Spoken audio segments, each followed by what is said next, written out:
Nous devons aider le continent africain. To live with us, the European dream. Good friend of Taiwan.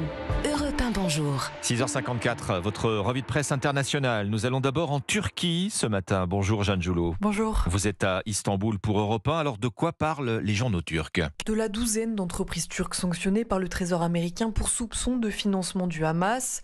Le président turc considère l'organisation comme un mouvement de résistance et a fait de son pays un centre financier pour ses dirigeants, rappelle la version turque de la Deutsche Welle, ce qui leur permettrait de collecter de l'argent venu d'Europe via des sociétés turques.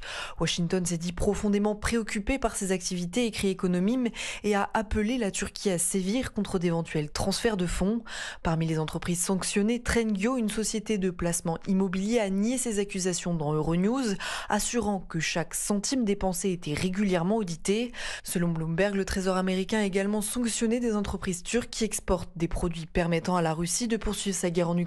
Nous sommes maintenant avec notre correspondant au Brésil, Jean-Claude Gérès. De quoi parle la presse à Rio? De l'inquiétude croissante du Brésil face aux tensions entre le Venezuela et le Guyana, deux pays avec lesquels il partage des frontières. Le Venezuela, explique le site G1, remet en question la souveraineté du Guyana voisin sur la région d'Essequibo, qui renferme d'immenses réserves de pétrole. Après avoir organisé un référendum qui a massivement rejeté les frontières actuelles entre les deux pays, Nicolas Maduro, le président vénézuélien, multiplie les déclarations hostiles, indique Poder 360. Son homologue du Guyana, Irfan Ali, a de son côté assuré à la Folha de São Paulo que les forces de défense de son pays sont en alerte maximale. Quant au Brésil, s'il se propose de jouer les intermédiaires, il a tout de même décidé d'envoyer 28 véhicules blindés et 150 militaires dans la région, précise le site UOL. Nous partons enfin pour la Thaïlande. Carole Izou, vous êtes à Bangkok pour Europe 1. Alors qu'est-ce qui préoccupe la presse thaïlandaise? Ici, la presse souligne la situation de quasi-guerre civile qui s'étend en Birmanie, pays voisin.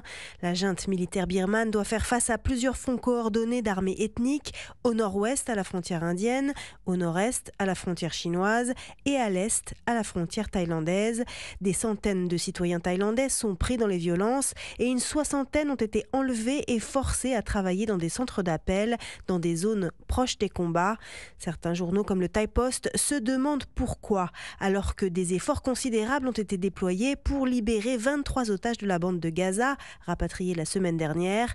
Le violent conflit en Birmanie, pourtant à quelques dizaines de kilomètres de nos frontières, semble beaucoup moins occuper les esprits. Merci Carole Izou, merci à nos correspondants. C'était la revue de presse internationale sur Europe 1. 7h, 9h.